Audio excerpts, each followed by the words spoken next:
Good evening, people. Welcome to YouthViewz on YouTube tonight. Thank you for joining us. We have two of our usual panel members. I want to firstly welcome a well-known guest to the channel, and that is Cooperman. Cooperman, how are we doing? Oh, I'm doing well, thanks. Good. And no stranger to the channel also is our main guy, Tom, who has been excellent on our last few streams as well. Tom, how are we? I'm all right, thanks. Good stuff. And Tom, congratulations for your first ever video stream as well. So everybody gets to see your lovely mug, so to speak. A good alternative to mine, no doubt. So without further ado, I want to just introduce the stream and the subject. Let's just sort of recap what's gone on sort of in terms of this week in terms of election. We've seen a number of floods at the in the northern part of the country, an area of the country where actually Boris Johnson in his election campaign really needs to sort of warm to, and well, they need to warm to him rather. Again, unfortunately, we see the weaknesses of a Tory election campaign. It took him 6 days to get up there, and then obviously visit people who have unfortunately lost their homes and in ruins from the floods. Jeremy Corbyn, as naturally he generally does, he was up there straight away, and I think certainly areas of Doncaster and whatnot, Jeremy Corbyn was there within some days, well, straight away really, but he was there across the 3 or 4 of those days. He was there sort of doing his thing with the community and whatnot. So, you know, these things, they happen in election campaign, guys, and what tends to happen is the vote winners are the ones where the reaction of the party reaction of the particular leader may change what happens in the ballot box. Who knows? Let's see. We also heard news today, guys, of the worst performance in many years since the recording of NHS performance. We are short on numbers of doctors. We are not meeting, when I say we, I mean the NHS is not meeting its targets in terms of appointments. As per previous streams as well, we recognise that actually there are higher than ever lists of patients waiting to receive cancer treatment. I mean, guys, Tom, Cooper, you know, I'm just forgetting that the Brexit Party is standing down in 317 seats for the Conservatives. That's also news as well that Cooper has reminded us of, and that's certainly going to be significant in the election campaign. But let's first touch on this very quickly before we get onto our main subject area. The NHS target's not being met. Really bad timing, surely, right in the smack bang middle of an election, isn't it? Well, this is usually around the time when the winter of discontent, when the winter crisis usually happens, and that usually hits the Tories hard, particularly Jeremy Hunt, back when he was Health Secretary. Tom, is this going to hurt the Conservatives? Who knows? I mean, on one hand, it's possibly in certain areas, but on one hand, the Conservatives have Brexit going for them. It's why I think it's one of the reasons why they're polling so high, is because there's still people that really want to leave. Yeah. Whether or not, let's see. In fact, it may be very hard for them to lose any polling at this point. At best, you're going to have to hope that Labour starts catching up, because at the moment they're in the 30s, and the Tories in the 30s. And judging from usual averages during an election, depending on the turnout, let's see, usually when people score around 40, they usually get around 10 to 13 million, while those under 30 usually tend to get 9 or 10 million votes, judging from previous elections. Okay. Tom, what about yourself? I mean, I think it will hurt the Tories personally, because the NHS is being made a big issue by the Labour campaign. What do you think? Oh, totally. It's going to hit them hard. It just shows how their plan of austerity has really affected Britain, especially where it hurts. Like, I don't know if you saw that that austerity has been implemented harshest in some of the most poorest areas in the UK rather than more well-off ones. But also, when it comes to austerity, the Tories always claimed it was temporary and that they were doing it to reduce national debt, to reduce borrowing after the crash. But it's ironic, really, because they've cut budget increasingly to stop borrowing, but yet national debt is it's nearly tripled since Labour were in government, and it kind of just shows austerity has failed miserably. And it's no exaggeration, but these cuts to the NHS have put people's lives at risk. Yeah, it is very bad. I think Labour really needs to use these horrifying statistics to their advantage here and just expose the Tories for what they really have done to the country. These statistics are awful figures, and it's what the Tories have done because of their budget cuts. I think it could have a very damaging effect on the Tories if we use it properly. Like, I'm not sure how much the media have covered it, but if we use this to our advantage, because the NHS has always been one of our biggest assets during election time, considering that Labour did in fact create it. That's correct. Yeah, we could. I reckon it could hurt the Tories quite a lot because the NHS is probably one of the most celebrated institutions within the country, and it's always bound to pick up some votes. So I reckon it will hit the Tories hard. But they do always have Brexit to rely on, which Cooper did point out. And we're just trying our best at the moment to try and make this not. Yeah, no, you're absolutely right. Cooper has a point because obviously the one-trick pony, the one trick of Brexit is certainly one of the main issues in this election, and it's going certainly by what the polling is saying, it's going in their favour. I mean, Mark Francois was on LBC earlier. He was, I don't know if anybody caught that. He was on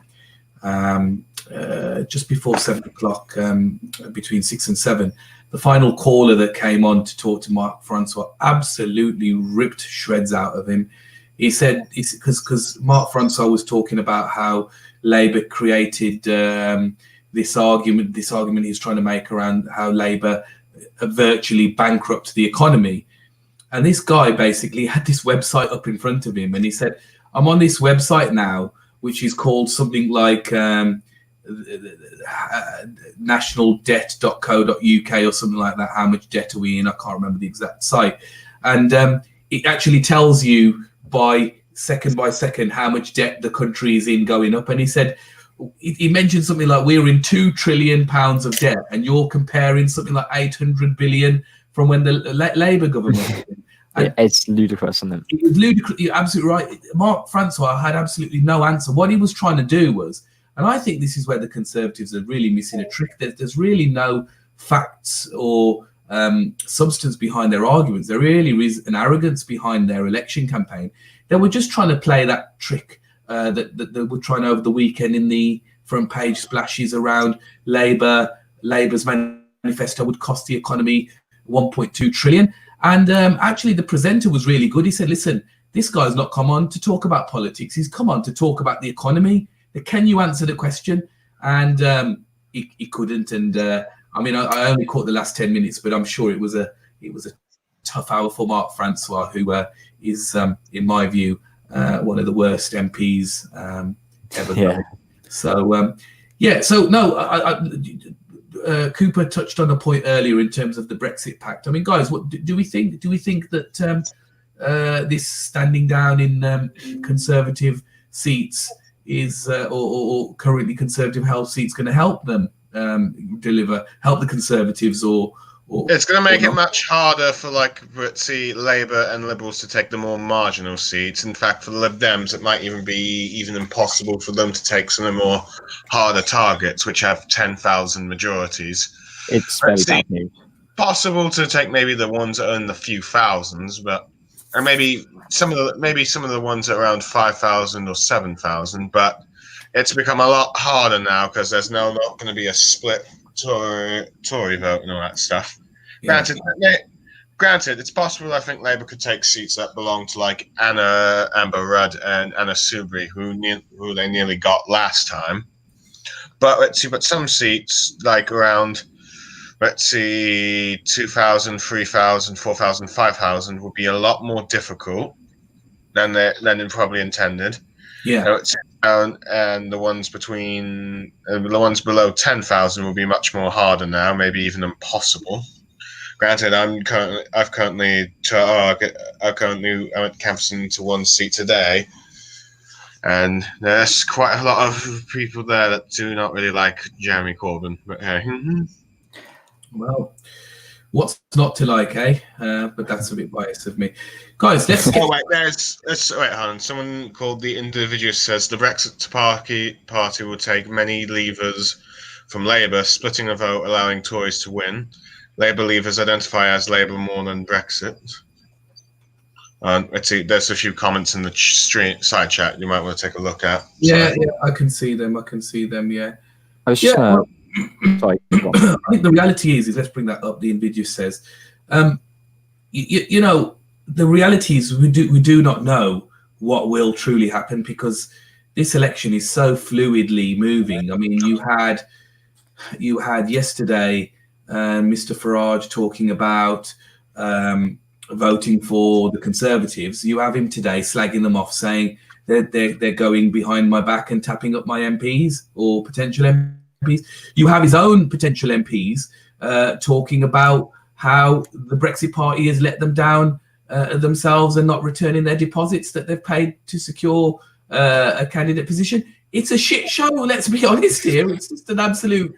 It's bound to get worse now. I don't believe Cameron, one of your other regulars, has mentioned how many people in the north who voted Leave would not really vote Tory, but would consider voting Brexit Party. So there is a problem for Labour up in the north and the West Midlands. Yeah, that was always going to help because look, the end of the day, guys, this is how I see it. And I may be wrong. I may be stand corrected. Joe Swinson could become Prime Minister in a miracle situation, right? Who knows, right? Yeah, okay. The reality of the situation is for me is elections with our first past the post system. Elections are generally going to be won and lost between the two main parties. It is all about, in my view, Labour against Conservatives. Anybody else that is making a claim are either going to just chip in to either side's loss. That's my personal opinion. I may be wrong. Who knows? I may be surprised pleasantly or otherwise. But Tom, you wanted to come in finally on this point. Yes, I wanted to touch on that Brexit Party pack. That it's good news, but also bad news in the sense that for the Lib Dems, it's absolutely awful news. All of their target seats, most of their target seats are in fact Tory seats, and they're relying on the Brexit Party splitting the Leave vote in order for them to get in most of the marginal seats. When, of course, this is not going to be possible because the Tories will be stronger than ever. But this is bad news in some of Labour's Leave areas. I'm not so much about the North. I can't tell anything about the North because, of course, I don't live there. But I just, like, Labour heartlands up there, like, that's where Labour is very strong. I just can't see some Jeremy Corbyn voters, and some of them lifelong Labour voters, going from Jeremy Corbyn to Nigel Farage just over Brexit. Yeah, because from what Twitter has shown us, lots of Labour members have shown us, is that they're getting lots of positive reactions off our non-Brexit policies, and on the doorstep, in reality, it's not in fact a Brexit election. It's just like any other election, but that the media, they're just over-dramatising the old Brexit situation. Yeah. I'm with you, Tom. I'm absolutely with you. I totally am. I think some of us tend to follow the media a little bit too much.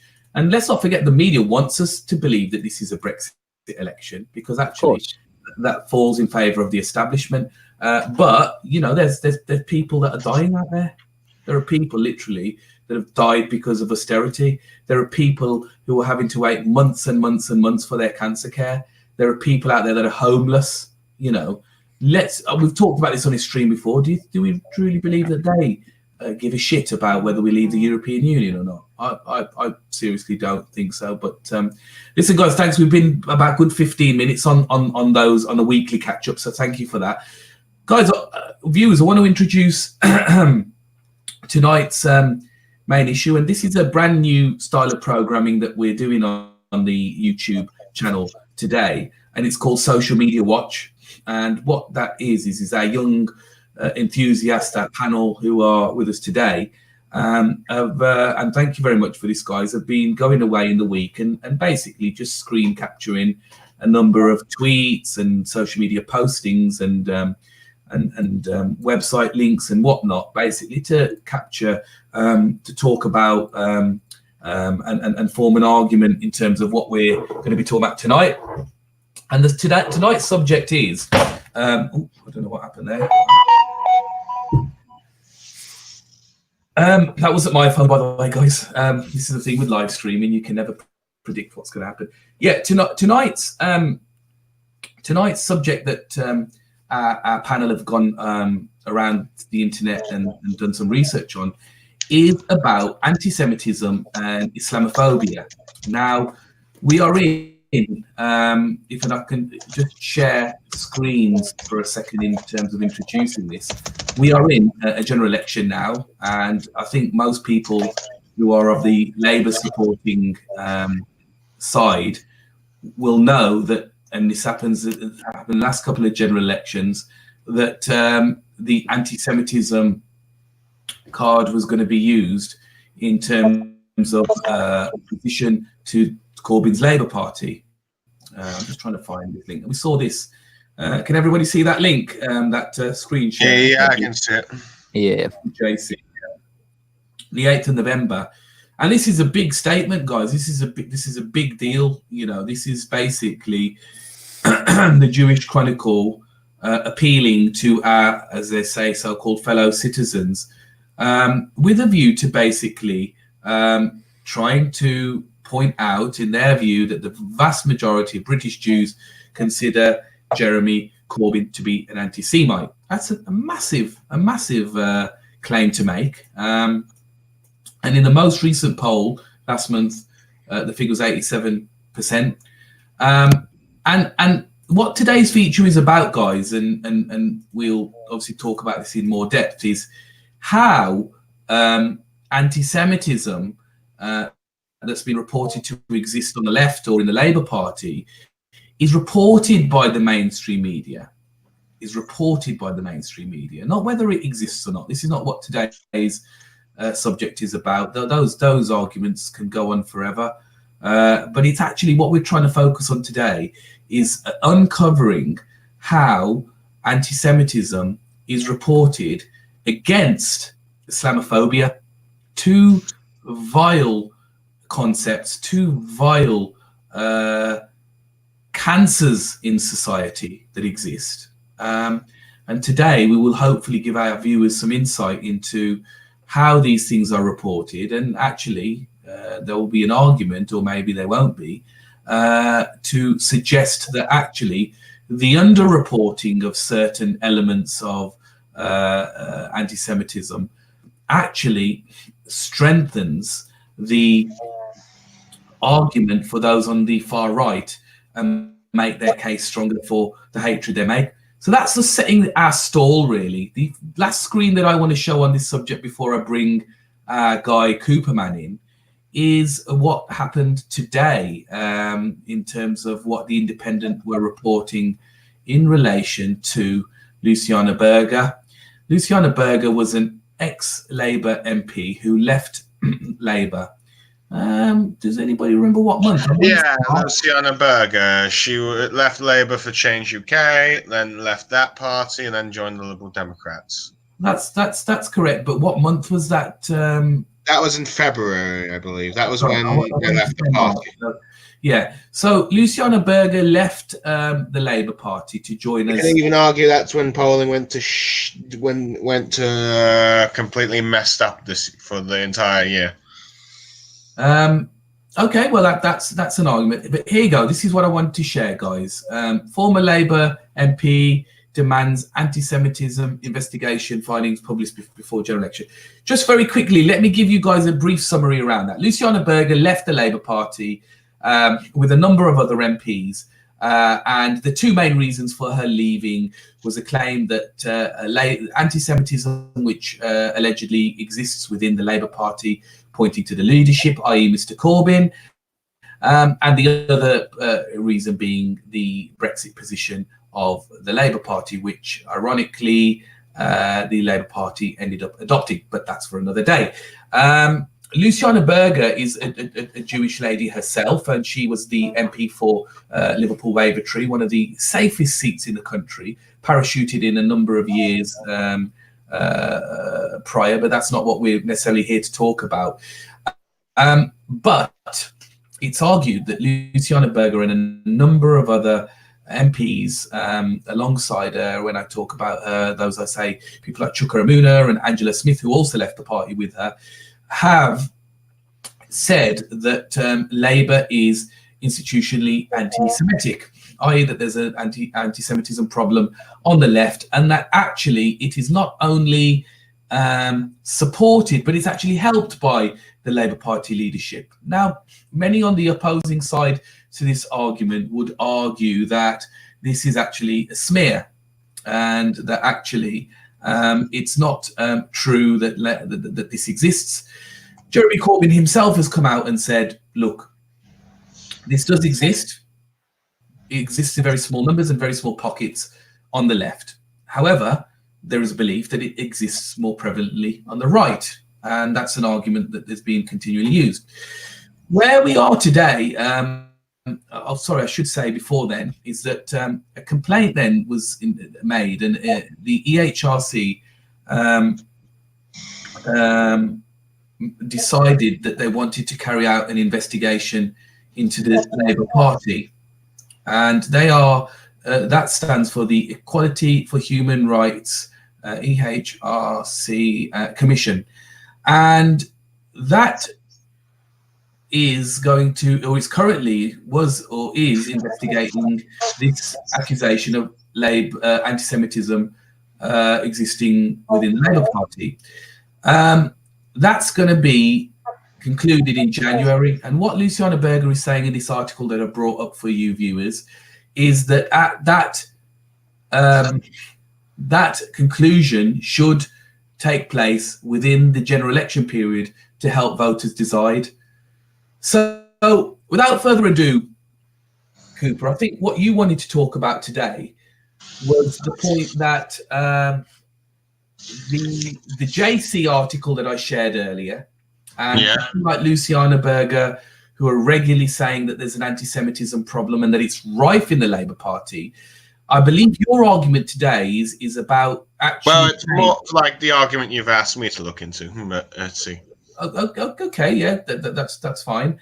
The argument that you would be making today would be around the fact that this the anti-Semitism and the way it's reported is far harsher against the Labour Party than it should be. Well, yeah, I do think it's been greatly exaggerated. I'm not saying that. And secondly, Cooper, sorry to interrupt. Secondly, the main thing that I wanted to point out in terms of what you'll be sharing is that the representation of all British Jewish voters, that they are all against the Labour Party. We will have some examples today, won't we, which will show that actually there are some, or a significant portion of the Jewish the Jewish community that are actually in favour and supporters of Jeremy Corbyn. Over to you, my friend. Well, I'm going to have to try and be very careful of what I say here, because who knows, 10 years later, this could come back to bite me and I'm being accused of being an anti-Semite. But I personally think the whole thing has been greatly exaggerated. No, I'm not denying that it has not been a problem. It seems Corbyn has been a bit slow with tackling the issue. But let's see, and all that stuff. Though granted, from what I understand, I have seen many. If you follow many left-wingers and stuff, you're bound to see tweets of many left-wing Jews coming out to support Jeremy Corbyn during, like, the let's see, a general election. Some of them are famous, like Noam Chomsky, while others are a bit more just regular Twitter users. Hold on, let me just share screen. Let's see. I found at least around 4 people. One of them here is Tom London, who is a bit of a... Have you got anything to share with us? Because this is about, obviously, social media watching. Can we share any screens that we can show our viewers? Yeah, okay, I'm sharing a screen right now. Yeah, okay. Can you see it? So Tom London he says he's a Jewish person, and he's a Labour supporter, and is accepted, as he says, face value of smear. Okay, right, against Mr. Corbyn last 4 years. We'll see many tweets from Jewish support. Okay, I mean, so that's his view that because this is isn't it that Mr. Corbyn has been called an anti-Semite, hasn't he? Mm-hmm.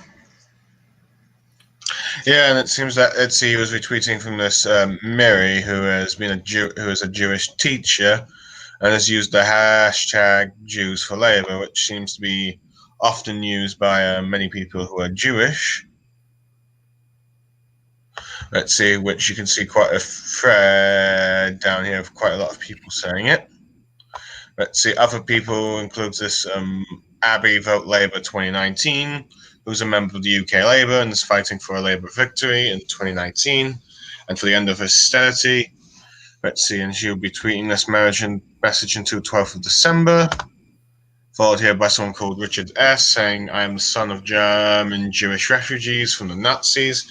I'm at home in the Labour Party, enthusiastically support Jeremy Corbyn. So, you know, Mr. Freeland and other... Let's see, I suppose he's responding to someone like... Oh, yeah, one of the authors. But hey, that might have talked about Labour's anti-Semitism thing, but hey. And... Tanny B Vote Labour, who is also Jewish, party member, and wholly supports Jeremy Corbyn. So yeah, you got quite a lot of members from the looks of it from Labour that are voting for Jeremy. And I believe Tory Fibs has reposted an article about how, let's see, 200 Britain's most prominent and leading Jewish figures, including 23 professors and doctors, published a joint letter praising Jeremy Corbyn for his lifelong dedication of anti-Semitism. Well, that's what I think we were talking about before the stream. That's I think that's what we were talking about in terms of that article. And this was posted around the time when Change UK was formed. Yeah, okay, but maybe that's what had sort of come back. I mean, I just want to, Cooper, bring in this screen as well, if you will. Just give me a second. This one is a significant one, which hasn't been mentioned. And this chap is really, really well known to the whole entire country. And I don't know if you can see it on your screen now. Mr. John Bercow recently retired or just finished, done his in terms of the Speaker of the House. Did not know that Mr. Bercow was Jewish until I saw the GQ video interview that he did with Alistair Campbell. But this is massive. This is a really, really well-known Jewish gentleman, right? Well known to the country. He's probably had one of the most significant effects upon our politics in recent times, being the Speaker of the House. He's probably the most famous speaker. He's probably the only speaker the country can name. I wouldn't disagree with you. Tom, did you catch this one as well? Did you catch this article? I saw the video for this interview. I saw this, yeah. I wasn't surprised. Bercow does seem quite a fair-minded bloke from his time during Speaker. So, yeah. But isn't it interesting? He said 10 years as Speaker of the House of Commons. And if I don't think this allows us to play the clip because it probably the audio won't work.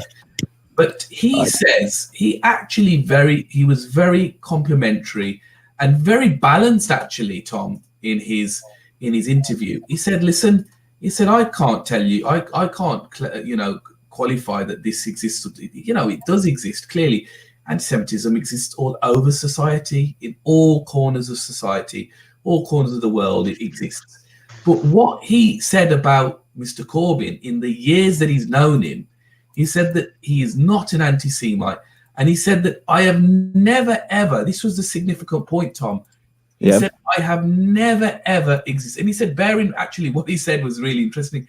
He said, as a Tory, he said, as a right-winger, right, on the other side of the house, he said, I have never, ever experienced anti-Semitism from any member of the Labour Party. I'm not surprised. Now, Tom Cooper, that should have been bloody front news on every newspaper, on every news channel going, but was it? No, not really. Why? I think we all know why. They probably just don't think it's that newsworthy, to be honest. Right. Yet, stuff like the JC article was all plastered all over this week. I think the irony of that is, anybody remember when the England World Cup game was on? The Sun posted a picture of Jeremy Corbyn sleeping on the bus, accusing him of being unpatriotic, not supporting his team during this momentous occasion. And you got things like that which are considered newsworthy, and this isn't. There's clearly something wrong here. There's just a constant smear campaign. Yeah. The fact that they're making claims over Corbyn from the most petty and ridiculous and far-fetched things just says it all, really. Absolutely. Have you any other screenshots you want to share, Cooper, while we're still on this subject? No, I only have I'm pretty sure I shared all the tweets that I ended up looking at, but didn't really do much, to be honest. But anyway, from what I can experience, at least canvassing on the general election, I don't really hear the anti-Semitism complaint against Corbyn too much. I've only had it really twice. One when I was knocking on the door myself, or when someone was knocking on the door and they had someone else who knocked on the door and said they had family from Israel that they were concerned about if Jeremy Corbyn gets in. But from what I've seen, how did you respond to them? Let's see. Well, I tried to say he's not an anti-Semite, but granted, I didn't really talk to one with the Israel family thing, but that was someone else that was doing it because I was doing the checklist thing. But anyway, but from what I've seen, when people talk about how they don't like Corbyn, they mostly bring up the communism, Marxism, or that you'll take it back to the 1970s, and more of that than the actual anti-Semitism issue itself. Yeah. But anyway, go on. Well, what I was going to say is, did any of you guys watch Question Time last week? No. No, I believe there was. Although I do know that I did see a clip of one Jewish person backing Corbyn, which results, I believe. I remember seeing something about Fiona Bruce being called out for what was it now? She told a fib. That's all I can remember, unfortunately. Right, I'm gonna share that screen of that lady who was on Question Time. I watched Question Time last week, guys, and it was actually, I don't know how they managed to let this this lady slip through the net, because what had happened is she basically came on screen. Let me see if I can find her, because this lady is an inspiration. She was absolutely brilliant. Can you see it, guys? Yes. Is it in video format or just still? It's video format. No, I can see it moving in video format, though it's mute. No, I think it's because you didn't play on the video. It's Barry Gardner. He's probably one of my favourite Labour MPs. Barry Gardner was brilliant. He absolutely smashed it on that show. So anyway, this lady that we see here said, and as I say, I'm surprised that the BBC Question Time audience, people who pick their audiences, let a Labour supporter through. But she basically came out and said, I am a Jewish person. I don't think Corbyn is an anti-Semite. The right-wing press takes things out of context and basically blows things up to manipulate it to make it look like he is. I mean, that lady's face, that Tory lady's face, was just it was brilliant to see, to be fair, because those moments are really rare on Question Time, guys. I must admit, they just don't happen. It's a really depressing show to watch, but for some reason it was probably because of Barry Gardner, Tom. That's probably why I had it on. I thought, all right, well, let's see what Baz has got to say. Barry Gardner is excellent. He really is. But this lady, guys, just as we come to sort of the end of this feature, this lady was forthright in saying, right, let's go back to just the original article that I brought up, that this lady was forthright in basically arguing against this concept. And this is what these people are trying to do in the mainstream media. They're trying to basically stoke this up and make it look like to the electorate that actually all Jews in this country fear Jeremy Corbyn being prime minister, and they're actually thinking of leaving the country, etc., etc. How true, whether you believe that to be the case or not, personally, I don't. Right? I think that the anti-Semitism problem, what we need to be doing is personally focusing more on the far right in terms of tackling anti-Semitism. You know, but these kinds of articles, I think, are far too biased. And when you know, I mean, what poll is that? That it just says the most recent poll last month. I mean, I could do a poll on Twitter and use it for an article and say that actually most Jews prefer Jeremy Corbyn to be prime minister. Doesn't mean it to be true, though, does it? Do you know what I mean? Right? You know, Totally. So I think that's what is really, really dangerous and mistruthful. I think if in terms of putting these perspectives out. And my argument is there needs to be a bit more balance in respect of how anti-Semitism is reported and how it's represented. And as we've seen on this show tonight, guys, in terms of our viewers, we have seen a number of, and there's a plethora of Jewish brothers and sisters who've come out in solidarity of Jeremy Corbyn, not you know, even given due consideration to the lady that was on Question Time as being a beacon of truth in representing that actually it's not all Jews, or even 80% of them for that matter, that are disagreeing with Jeremy Corbyn becoming prime minister. This is, in my view, a left versus right thing, and the right feel that because they have the ownership and the buying in and the support of the right-wing media, they can just put out this stuff and people will maybe believe it. But then we come to the other issue, guys, of Islamophobia. And for all those that are wondering what Islamophobia is, it's maybe the equivalent of anti-Semitism, but actually hate and dislike against Muslims. Now, Tom, you've done a little bit of research into this, haven't you? And what are your findings? Well, I just want to touch on it as Islamophobia as a whole, to be honest, because I think our country has a really big problem with it. Like, we've got lots of problems with racism in this country and bigotry and all that, but I think Islamophobia stood out the most, more than anything. It's just a lot of ignorance regarding it. So we've got, like, in schools, it's pretty bad. We've all got this idea of all Muslims are terrorists, and of course, this is just purely ignorant, but it doesn't help. And you can't blame children for developing such ideas, because it's all around them. It's all you get on the media. It seems to be common opinion around on the streets as well. It's just these days you find Muslims seem to be the bottom of every joke, and I think it's mainly down to this type of rhetoric the media uses. It overall just fails to report adequately on the situation in the Middle East and the instability and the disruption, which is mainly a byproduct of Western intervention. And it also fails to report how these extreme groups, such as ISIS and whatnot, really are the minority.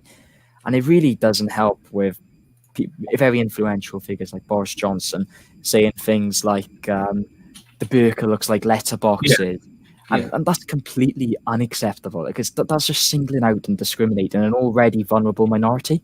And this whole thing about calling them bank robbers and whatnot is just complete intolerance and ignorance. It is totally unacceptable. And it's this sort of bigotry that's all over the mainstream media. We've got articles like The Sun, the Daily Mail, who use this whole rhetoric of British exceptionalism. And it is really awful. It's a really old social conservative way of thinking. We got some sort of self-entitlement around our country that Britain should come first, which is inherently just completely prejudiced. I personally think that's just completely wrong. And you've got these racist comments which are aren't even barked down by the media. With Boris saying all that, we should have the media's reaction to it being negative, but there was barely one at all. He was only forced to apologise weeks and weeks after, and even then it seemed very reluctant. No, you're right. These hard immigration policies we've got in place, this is just kind of enforcing the prejudice, in my opinion. It's just like, there's no excuse for it. Well, why? What are the justifications of having hard borders and restricted immigration if you've got the actual space in the country? There's no issues regarding integration. There's very minimal terrorist attacks, and you're like, it's just downright prejudice and racism, in my opinion. It's like it's saying like putting British people first, but what is a British person? It's really ironic because our culture is made up of so many other cultures. That's right.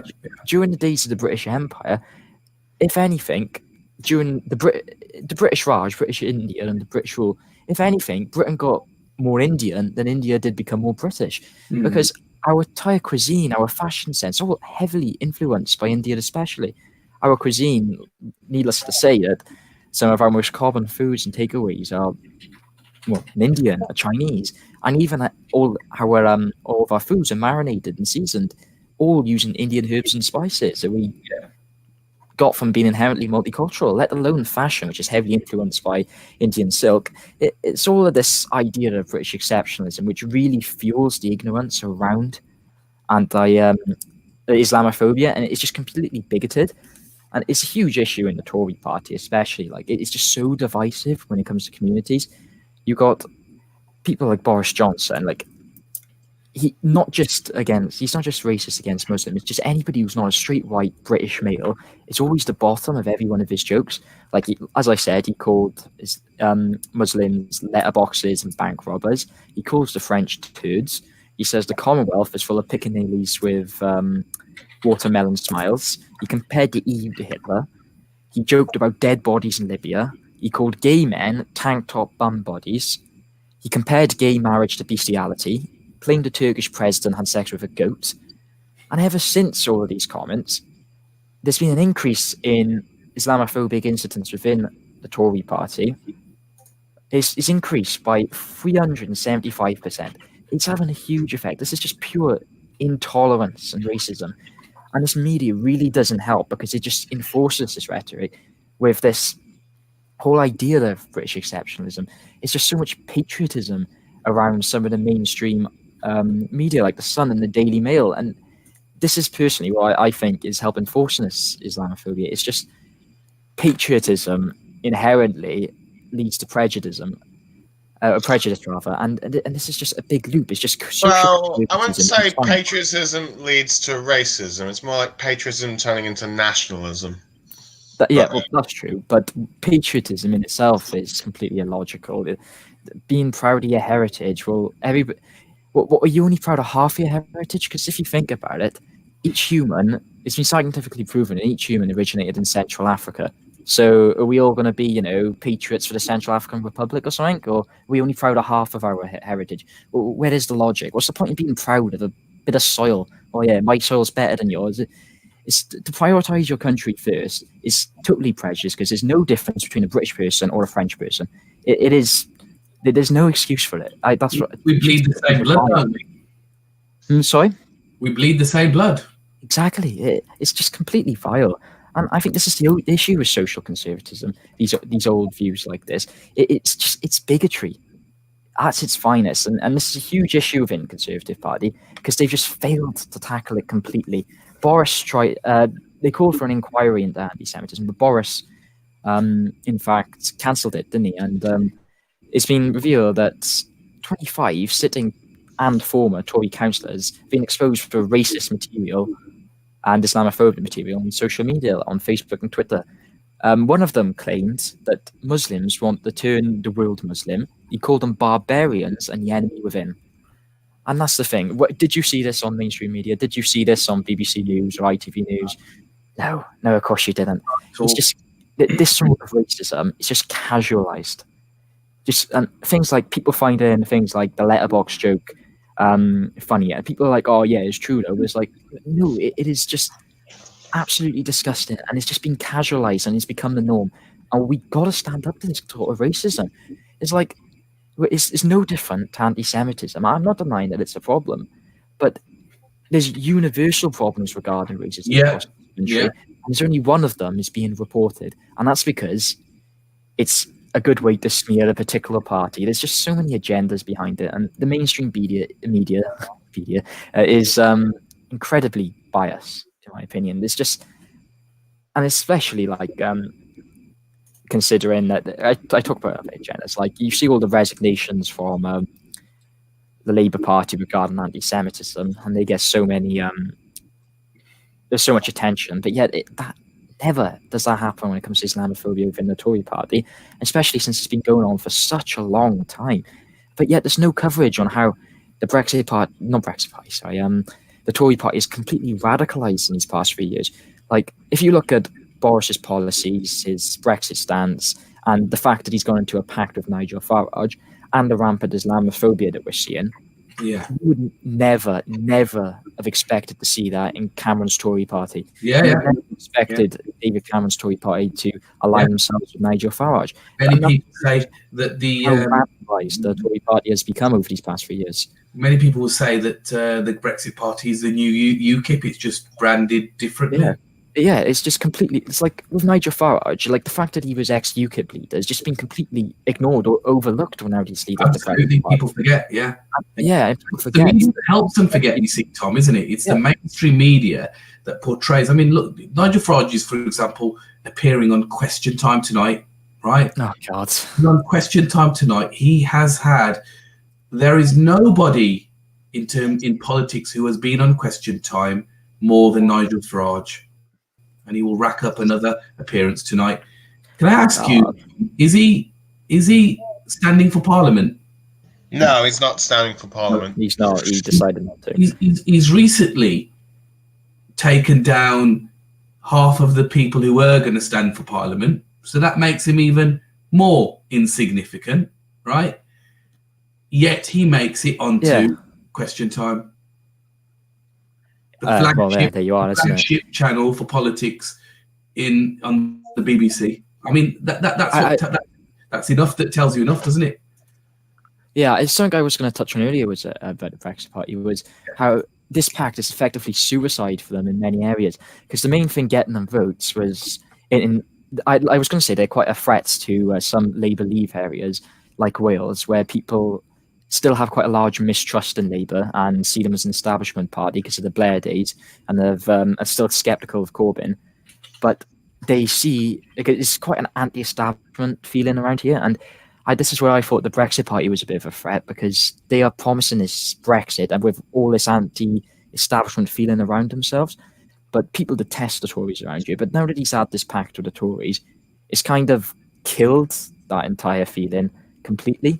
And it's kind of ruined his chances, because a lot of his members and a lot of his supporters have actually, they're really annoyed with this pact and decide not, and it's actually decreased their opinion in polls since. And that's the thing I think is really devastated them, the Brexit party, because they're standing down in so many potential seats.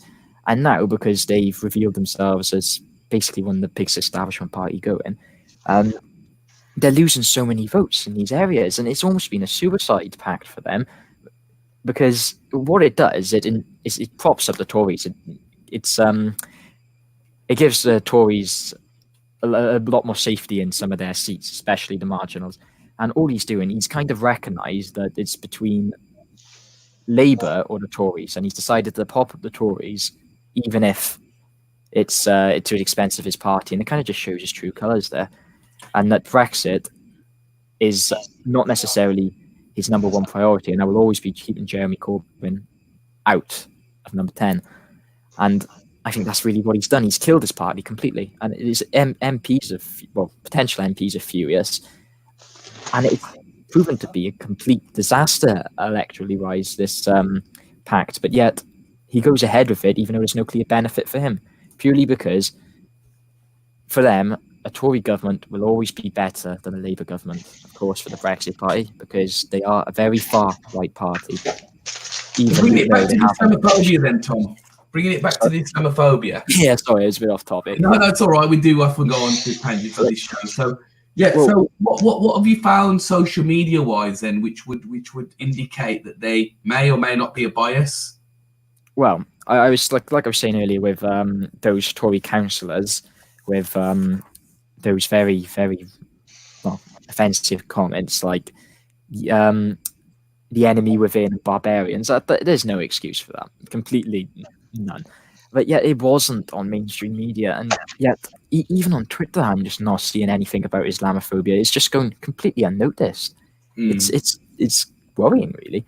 And we've had similar issues with Nigel Farage. He's like, you look across the country, he's either admired or known as that racist, as some people would label him, and that's the issue. But it's just there's not enough reporting behind Islamophobia. It's all centered around anti-Semitism, despite there's like, I think when it comes to anti-Semitism in the Labour Party, it is there. We got to be careful when we all often dismiss it, because it is real, but not to the extent the media portrays it. It's really minute in comparison to the rest of the party. It's still an issue that needs to be stamped out, but it's incredibly over-exaggerated. But yet, it wouldn't be an exaggeration to say that quite a large proportion of the Conservative Party are indeed Islamophobic, from what I've been seeing thus far. I shared a couple links in our Twitter chat. I'll see if I can guess them up for you now. Yeah. While you're getting them for our viewers, I'll share. This is probably something good to talk about as well. Again, something that's quite understated, but Syed Abbasi, a Conservative peer. See if I can. Is that up, guys? Can you see it? Yeah. She's been in a bit of a bit of a spat. He is a bit of a. We shouldn't say, but she's been in a spat with Michael Gove. Oh God, I hate him. Islamophobia, because she's been known to have come out very famously and talk about how Michael Gove is an Islamophobe, and you can see from her tweet there that she's quite appalled. But again, we do see pockets of her on the mainstream media. But I always ask myself the question when I see this kind of news about Islamophobia, is that yes, I've seen a pocket of it here, but had this been so-called anti-Semitism, would it be plastered on every channel and every paper? Yes, it would, I think. And that's why I probably agree with your argument in a lot of what you're saying there, Tom. I got some of the things that I've... you want me to go on and show it? Is it... All right, is it working? No, you've got to click on share screen. All right. And the right tab of... right. Here we go. Yeah, right, sorry. Can you see this? The Independent article I have up, or is it not showing? Yeah, but I can't see the headline. Scroll to the top. All right, here we are. Here we go, yeah. Oh, yes. Yeah, this is just an example of Boris Johnson's Islamophobia. This lot here is... yeah, we're calling French right, over Brexit, describing Commonwealth citizens as pickaninnies with watermelon spiles and whatnot. But also, one of her was this one here. She's to be fair, she's got a bit of media attention recently. I saw a couple on my feed for once, actually. Yeah. And she was talking about, well, here, if you can see, his failure to tackle Islamophobia, which I've been reading a lot about recently. And there you are, revealing that 25 sitting and former Conservative councillors have been exposed for posting Islamophobia, racist material on social media. And this year is about those 25 councillors. Let's see if I can find a year. Yeah, well, it is.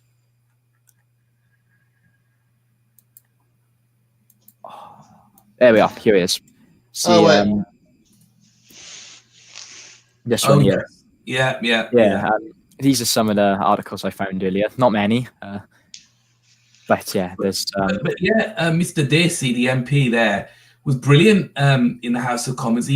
excellent. He did a brilliant speech, didn't he? He called Boris Johnson out like nobody's ever called him out before. And I tell you what, he was inspirational. I mean, Yeah. The other thing that, Tom, I wanted to bring to your attention, I don't know if you saw this yesterday. Boris Johnson, sorry.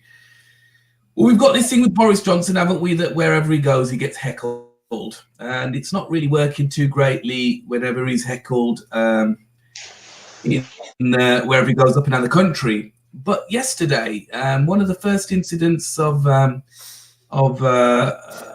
Corbyn, Mr. Corbyn, sort of finding some resistance when he's out on his jollies in the election campaign. But have a look at this. Now, this so-called church minister, local to the area of where Mr. Corbyn was visiting, said, allegedly, some quite homophobic, some Islamophobic comments towards Mr. Corbyn, and utilising his sympathy maybe for the Palestinian cause to link him to Hamas and terrorists and whatnot.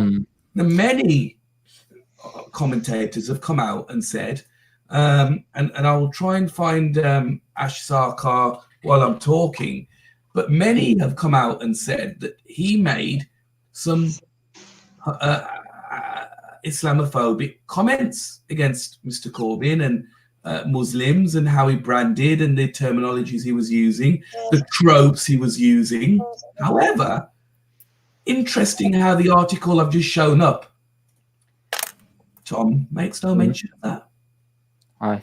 Instead, they home in on the fact that obviously this happened, and many of the articles, I can bring it up if you want, from yesterday, didn't even talk about the fact that he's had a series of homophobic tweets off his own Twitter account. They were actually pointing at the news that, oh, by the way, Jeremy Corbyn was heckled as well. There was absolutely no mention of the comments. And as you carry on, I'll try and find Ash Sarkar's tweet there, Tom. Sorry, I come. No, I was going to say you take it from here, really. Oh, right, okay. Well, like it just kind of relates to what I think I was saying earlier. It's kind of just a race to the bottom. This is all like this, or they're all as bad as each other, and they're all the same. But it's like whenever Boris is heckled, they're always like, "Oh, Corbyn was heckled too quick. See this." And it's kind of just like I was saying, it's this idea that they're all the same, and that kind of branches from the early 2000s, where the parties were very similar. Like both the Tories and the Labour Party moved very close to the centre under Blair, and under Blair, of course, and then leader Cameron, but which did give the feeling that both parties were the same. But again, they're trying to enforce this now that like Boris does something wrong or Labour are just as bad. There's no party that's a good party. It's just one's worse than the other, and that's the type of situation it is. And it's kind of worked. It's kind of rubbed off a bit. It's like many Labour voters like, oh, I vote Labour because they're the least worst, not because they're good. And I think people have really down to mostly media coverage, people haven't really grasped how radical Labour's policies really are since the 2017 manifesto, and that it isn't the same old stuff. It isn't the same old policies, because, of course, the average voter hasn't read the manifesto, and, of course, the media don't very often tell you about Labour's policies, and when they do, it's always like, oh, it's going to bankrupt Britain, or like when Corbyn announced £10 living wage or minimum wage, they said, oh, Corbyn's going to bankrupt Britain, you can lose your job. Sajid Javid announces a £10.50 living wage. This is going to benefit all your lives greatly. The different media... Sorry about that. No worries, but the way the media reacts to things like this is just, there's a clear bias and agenda going on, especially around Corbyn, because he's not like many other politicians we've seen. No. To be fair, if you look at his voting record, and as John McDonnell said yesterday on back with his call with Labour members, that Corbyn is a man of integrity, and when he's got his mindset on principles, and it's very hard to change his mind in the sense that Yes.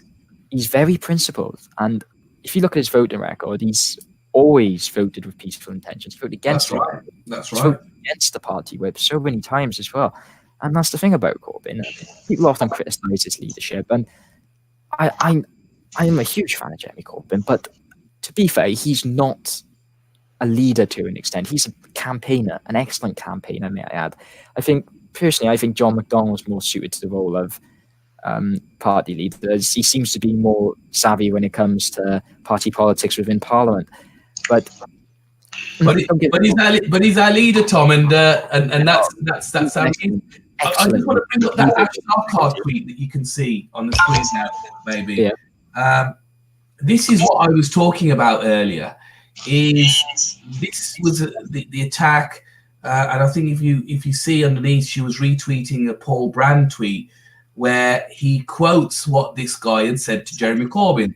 I thought you'd be wearing your Islamic Jihad scarf. Right? Right now, guys, where is the media outrage? Because we're bringing this to conclusion now. We have media outrage with the JC article asking all non-Jews and anybody of any other religion to vote against Corbyn, right? Massive outrage against Jeremy Corbyn. We have then a minister of the church, a religious man on public television having some Islamophobic comments, relaying them against Mr. Corbyn. Where's the outrage? Who knows? This whole terrorist sympathizer thing's been going on for a long time, isn't it?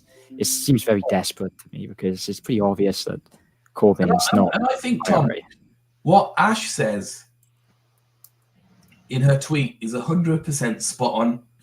So the attacks on Jeremy Corbyn as a terrorist sympathizer by so-called moderates have unfortunately legitimised a wider discourse of Islamophobia and racism, and that is a perfect example. And purely the fact that there is no outrage, right? Yeah, it's that very comment there, where you wear your Islamic Jihad scarf. Like, one, that's labelling all Muslims, well, jihad, and that's not even a correct use of the term jihad, because they obviously really don't understand what the term actually means. And you're right, that totally legitimizes Islamophobia as if it's a normal thing. And that's the thing, they just use wherever they can. You're totally right there, mate. Totally right. A prominent commentator, a Muslim too, who rightly so feels aggrieved by what has happened there. So let's wrap this up, guys, because we're reaching the hour. I didn't want this to go real past, and I know we've passed an hour now.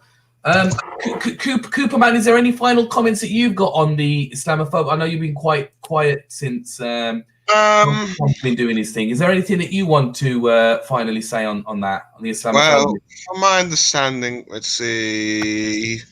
Unfortunately, while Islamophobia is pretty much problematic, there is a large chunk of the Tory membership that won't really care about it, since there's quite since due to like the war on terror and terror attacks from more Middle Eastern things. For the last decade, the last 2 decades, there's been a very extreme hostility between people that come from the Middle East and those from Western countries due to such conflicts and terrorist attacks. So while this is a serious problem, there are probably certain parts of conservative fan base, certain parts of conservative voter base that want the Tories to be a bit hostile to Muslims. Okay, thank you for that. Right, viewers, before we wrap up, I just want to sort of sum up. Today we've talked about media reporting, and we've talked about the media reporting of anti-Semitism, so-called, taking place on the left of politics, i.e. within the Labour Party. Some call it a smear. There may be some truth and some pockets in terms of his existence. We've also discussed Islamophobia and a number of examples of Islamophobia existing on the right side of politics. But what we've also discussed in quite depth is, for example, the actions and sentiments and things that have been said or not said by prominent MPs, in particular two people that we're talking about, the two leaders of the main parties, Jeremy Corbyn of the Labour Party and Boris Johnson, the current Prime Minister and leader of the Conservatives. But one thing's for sure, there's absolutely nothing in terms of voting record and in terms of what Jeremy Corbyn has said, which would liken him to being a racist. Jeremy Corbyn was somebody who, alongside a number of prominent and well-known MPs on the left, has fought for race relations and in particular for Jewish communities in all of his political life and beforehand. One example that comes to mind is when Jeremy Corbyn fought and lobbied very, very hard to save a Jewish cemetery when a certain Margaret Hodge wanted to build a housing estate over it, I believe, or she certainly wanted it knocked down and something building over it. Jeremy Corbyn was there to lobby against that. So that doesn't shout out anti-Semitism to me or maybe any of our panel members personally. But Mr. Johnson, on the other hand, when we look at rhetoric, when we look at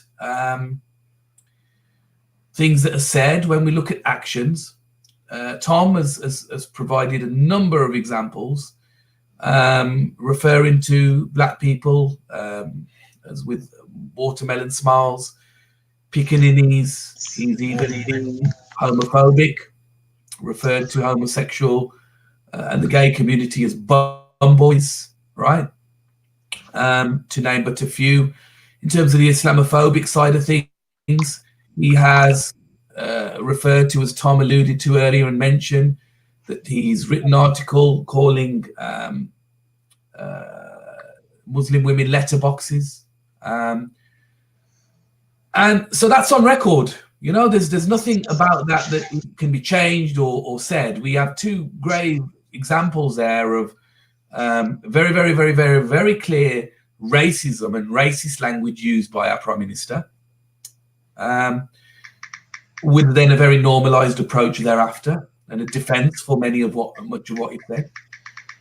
Yet there is little defence for what Mr. Corbyn has actually not said. In fact, the biased mainstream media doesn't pick up on the fact that Mr. Corbyn, in terms of his voting records, in terms of what he's done for race relations in his career, doesn't make it into the mainstream media. So I think it's fair to say that the panel would conclude that we have a very biased mainstream media that leans more on wishing to sell the concept that there is racism and anti-Semitism that exists institutionally and prolifically on the left of politics, but actually not so prevalent on the right. And we would use, finally, this episode of Social Media Watch to ask the mainstream media outlets, ask the billionaires who own the Times, the Telegraph, the Sun, and start reporting fairly. Because if you don't watch out, if you continue to report how you report and alienate people how you alienate them, you will see a rise of the far right, which is rising, it's creeping up, and there will be travesty in this country. There will be big, big problems for all communities, all moderate communities. So that's what we would finally say. Listen, guys, Tom, You've been great, and it's lovely to see your face, my friend, for once. I hope you continue to continue to live stream with the video in the future with us. And Cooper, Yeah. thank you for joining us again, and for your knowledge and your research. We look forward to streaming with you guys again in the future. Take care, guys. Tune in YouTube. Take care. Good night. Bye. Right.